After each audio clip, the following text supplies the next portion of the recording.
What's going on? It's yours truly, James Mack. And you know I got to come to you with the real, the truth and the real. Why I'm leaving Miami. I got to get up. I got to move around. Miami is different right now. And we're going to get into some of the things and some of the reasons why.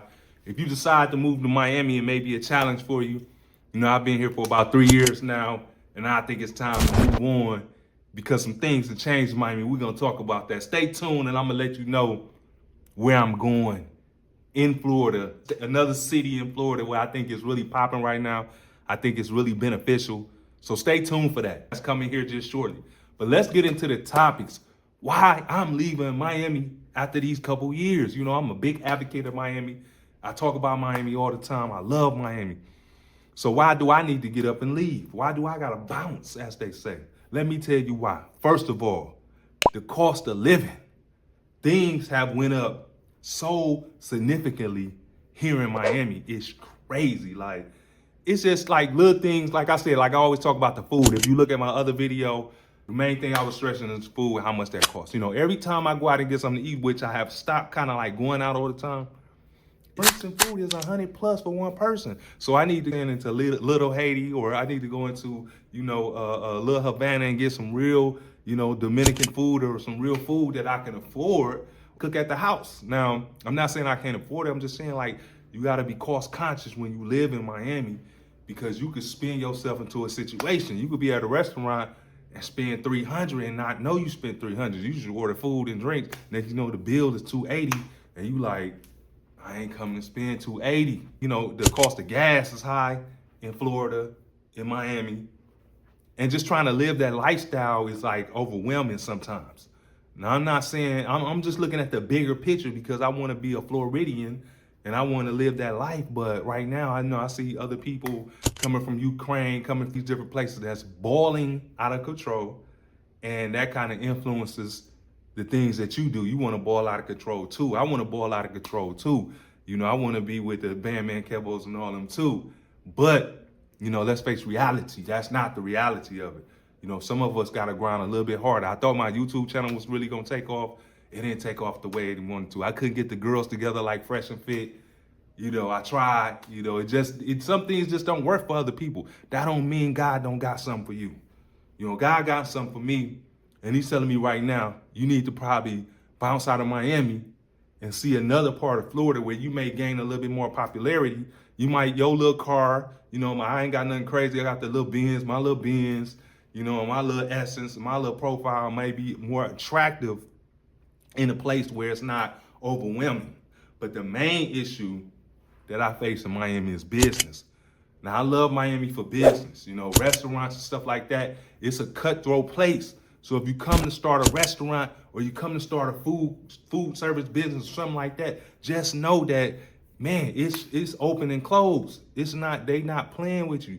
You better have some food, or you better have a restaurant, or you better have a club, or you better have something where it's just booming out of control. You know what I'm saying? Otherwise, the rent's so high and the situation is so real that you may run out of business. So my jewelry store in Brickell, Mary Brickell Village, you know, I had to cut. The rent was almost $11,000. Mary Brickell Village. I wasn't really making that much money. It was a beautiful thing. I'm the first Black-owned jewelry store owner in Brickell, Miami.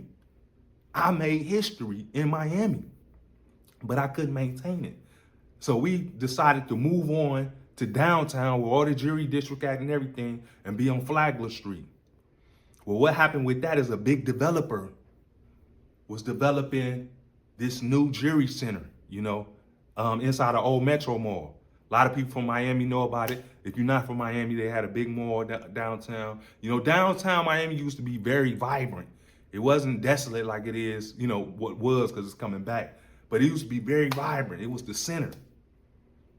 So, long story short, he ended up running out of business and foreclosed on a building, which made all of us have no place to go take our jewelry store. So when I moved to Brickell, I was supposed to move to downtown. That did not work. We've been waiting on that to open for almost a year and a half. So I've been out without a jewelry store. I have a design office, but I've been without a jewelry store for over a year and a half, people. So it's been tough trying to make ends meet with just dealing with clientele on the streets, because everybody want to know, where's your spot at? Where's your store? You know, we see you with the jury.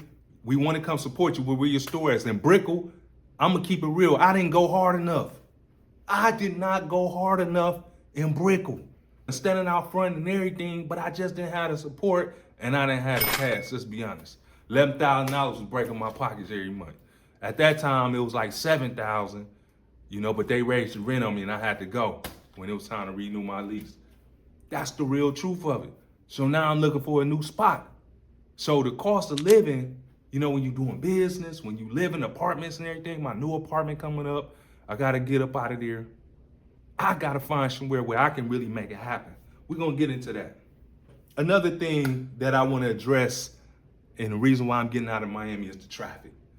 You know, I found myself at times almost getting ready to hurt people, you know, over traffic situations. Like, it's just me driving regularly. Somebody almost hit my car and we get into it, and, you know, people got guns. You know, people got high tempers. You know, I don't know what's going on in those countries like Colombia and these different other countries, Brazil. But people got they attitudes is up here. They really got a thin line when it comes to their patience. So you may get into it with somebody and that could just take off all the way into somebody getting hurt. You know what I mean? And, you know, I'm not gonna let nobody hurt me, and I'm sure they're not gonna let nobody hurt them, but it can go from 0 to 100 real quick, just over somebody turning in front of you. You know, you've seen shootings and all that type of stuff going on. I don't really want to deal with that on a daily basis anymore. I love Miami, but I got to see what else Florida offers before I have to get up out of Florida and, you know what I'm saying, take it easy. I can always come back to Miami. Where I'm going to right now, let's get into that. And we go out to, so that's some of the things that, you know, some of the main reasons: the cost of living, my business, and the traffic. Those three things, you know, put me in a situation where I say I got to get up out of Miami now and try something different. Where am I going? Fort Lauderdale. I know you like, Fort Lauderdale is Miami. Fort Lauderdale is different. It's not the same as Miami. Got a different flavor. Now, I may be a couple steps down from Miami. It's not the same vanity that you see in Miami. It's just not. But that's cool with me. You see, because I need a little slower pace so I can get my momentum back up so I can get back to Miami. Now, mind you, that's only 30 minutes away. You know, doing traffic might be an hour or something. You know, you get the wrong traffic, you might be 2 hours just to get, you know, 30-something miles, you know. But however, I feel like Fort Lauderdale is a slower pace. You know, you still got the luxuries of living in the South of Florida. You still got those luxuries. You still got the beach, the crazy Hollywood beach. You got the big condos, and the cost of living is I wouldn't say way cheaper, but cheaper, more reasonable. I can live in a nice condo in Fort Lauderdale for $2,000. Looking at the water, $24,000. I mean, 24. Miami, no. Looking at the water, $3,500. $4,000 off top. Looking at the water, you paying $4,000 off top. Now, leave in the comments. Maybe I need to get myself together because maybe I'm not hustling hard enough. And I said that to myself. You in Miami? Maybe you're not hustling hard enough, and I'm not. I got to keep it real with you. I'm not hustling hard enough. I'm not on this YouTube enough. I'm watching people pass me by. But the Lord did say one thing. Everybody got their own path. You did? So my path is different. I cannot look on the Instagram and see Bam Man Kevo. I cannot look on the Instagram, see, or the YouTube, see Mr. Organic and Fresh and Fit and these type of people. I see Fresh and Fit come up from, you know, I seen them. Seen them when they got the Ferraris and everything. I was making my videos right when they started making videos. But do that mean that I'm supposed to be in the same place? Because the company you keep makes a big difference on how you move. A going out type of person, in a club type person, that's not my style. In Miami, you almost have to do that if you want to be somewhere. You almost got to mingle out there and spend that money because it's all about spending money in Miami. Miami acronym is money is a major issue, and that's for real. Let me tell you more about Fort Lauderdale and why I'm so excited about trying to open a store in Los Palomos area. Fort Lauderdale also still have something that's very important to me, and that's real estate opportunities. To buy a house in Miami, even a small house, in the hood on 73rd Street or 119th Street, you're gonna pay $500,000 and you're gonna be scared to go in your neighborhood. You're gonna be frightened to go in your neighborhood. And they may not mess with you. I'm just saying for the average person, I've lived in Atlanta, I'm from all these places, but some places in Miami, if you go down around the neighborhood, you might have some problems. You might go down a neighborhood and they stand in the middle of the street and won't move. You may be going down the wrong neighborhood street, and that may be, you might get snatched out your car or something. I'm just being honest with you. So, buying real estate in these places where somebody that knows Miami may feel like, you know what, I'm not living here. I'm not living in the Gardens. I'm not living on 119th Street. I'm not living 6th Avenue, 7th. I might not want to live on Little River, which Little River is changing. Check that out for people that don't know. I heard it used to be one of the worst neighborhoods, but now it's gentrifying and all that good stuff, and it's changing. Fort Lauderdale used to be bad too, I heard, but now it's changing.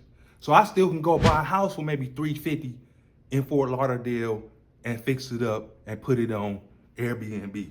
Having a house in South Florida for $350, you still paying about $2,000, $2,500 a month, but it's your house.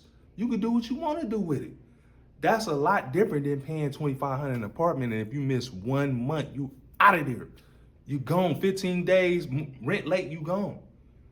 If I'm $2,500 in and I miss one mortgage payment, I still got another mortgage payment that I might still work it out and still stay in my house. Big difference. But living in those buildings do have their advantages. One thing that Badman Kevo said is living in those buildings, and I'm bear witness. You meet people that put you on to different things. When I was living in one of the big popular buildings, I met a young stock trader, day trader that rolled up. I'm going home at night and my man rolls right up in our parking garage with the Ferrari. You know who you is, King. And jumped out on me. And I'm like, man, how you get that? And he like, man, I trade. You know what I mean? I can show you how to trade.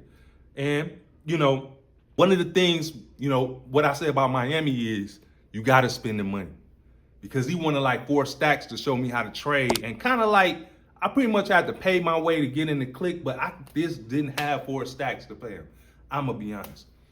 And he lowered it all the way down to 2 stacks. And right now, I'm like kind of beating myself down for that because I should have just gave him the 2 stacks.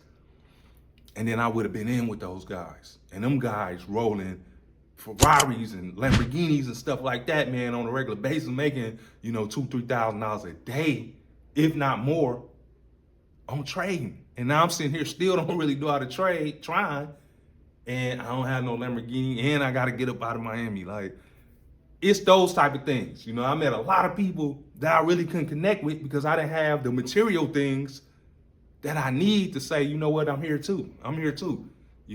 Hey, grab my Rolls Royce, I'm here too. And that's the type of level they want to see you on to be able for you to come into the clique. Okay, no, he got the Rolls Royce, okay.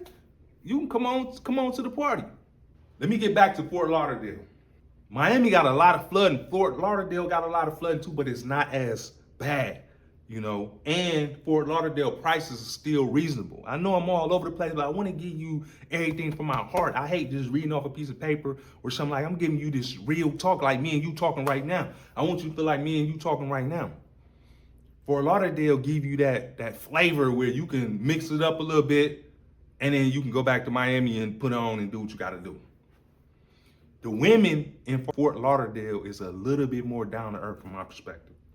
Now, I'm not talking about the women that's like in Broward County, or I'm not talking about the women that's in Miami-Dade that's maybe out west or maybe down south, because it is some beautiful, good women in Miami. And I just haven't really ran across one that really fit my thing all the way.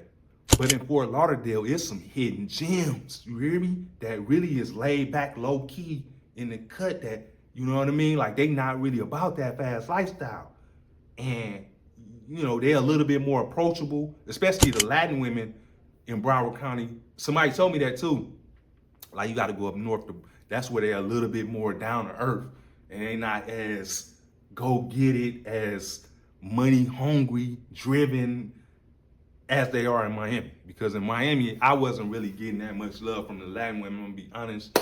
I love my sisters, you know what I'm saying? I love my sisters. I love all women, you know. I didn't have that flash because my man, he from Africa, and he had the Rolls Royce, and every time I see him, he jumping out with 2 or 3 new Latin women. And I'm like, damn, how you know what I'm saying? How you? That's because money talks. Money talks in Miami. You gotta have this in Miami. You can do all this. Your spit game could be crazy, but they gonna look at what you got, because somebody could say nothing and be killing the game in Miami, and you see them every time they flash and they putting on, and you got somebody up here, you know, doing all this woofing, and they checking for you. They trying to see what kind of card you using, what kind of shoes you got on, what kind of car you pulling up in. Is the car rented? Because they get this all the time, so they know the whole makeup.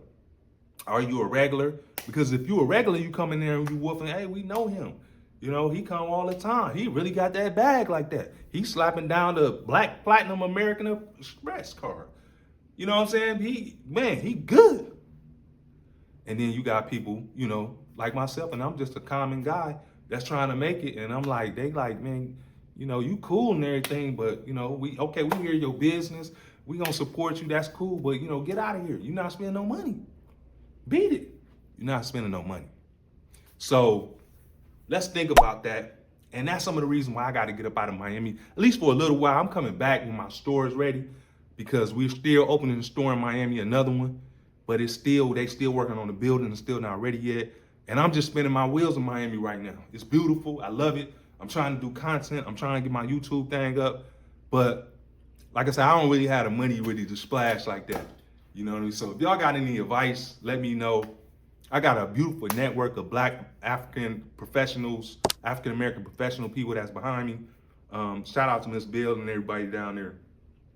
But I just don't have the flash behind me. But I'm a true believer that anything can happen. God got my back. So I just wanted to give y'all this video to let y'all know, like, Miami is changing. If you don't have that bag, you know, you better have a good job. You better have a corporate job, man. You know, my Indian friend, shout out to you, Rika. She moved to Miami, and her job hooked her up with a crazy apartment overlooking the water, and she didn't have to pay nothing. It just come out of her check. I'm like, that's crazy. And this got to be like a $5,000 apartment. Fortunately, she moved back to India, so I used to be over there kicking it, enjoying the vibe, but she moved back. I'm going to see her, and I'm gonna do that content of me going to India to see her. But I would never have met her if I wasn't living in the building. That's what I'm trying to tell you. If I just bumped her on a humbug, and she was like, yeah, well, come to my apartment. Whoa, like that. That just come from living in Miami and bumping. I bumped into so many people. I just got to reconnect, man. I just got to reconnect, and I want y'all to know, you know, about this. My next video is about Fort Lauderdale, the pros and cons of living in Fort Lauderdale. Fort Lauderdale is a beautiful place, but it's kind of dusty too. You know, it's kind of low key, kind of like a little dusty spot, but it's beautiful too though. You know, some major things going on in Fort Lauderdale, because a lot of people know that they can go there and live and still have the Miami vibe action, but you could just live in Fort Lauderdale or Hollywood. And that's what I'm trying to tell y'all. They got new buildings, new developments. I'm trying to get in over there while all this stuff is new, because here's the game you got to play in South Florida. You have to move in when it's new, when they ain't really got the wave like that. Because once the wave come and you're not in there, you're going to pay. They're going to pay. You're going to pay. Trust me. So always get in. This is a tip. Always get in before it blow up, before I shouldn't say blow up, before it's on, you know, before it's popping. You know, I'm going up there, you know, set some stuff up. We're gonna do the footage. And, you know, if you have any questions about Fort Lauderdale or Miami, Broward County, you know, the Pines, man, hit me up, man. I've been around now. You know, I can say I know a little something, you know. So this shout out to everybody. Love, much love. Like, subscribe, and share. And look out for more videos. We posting on a regular basis.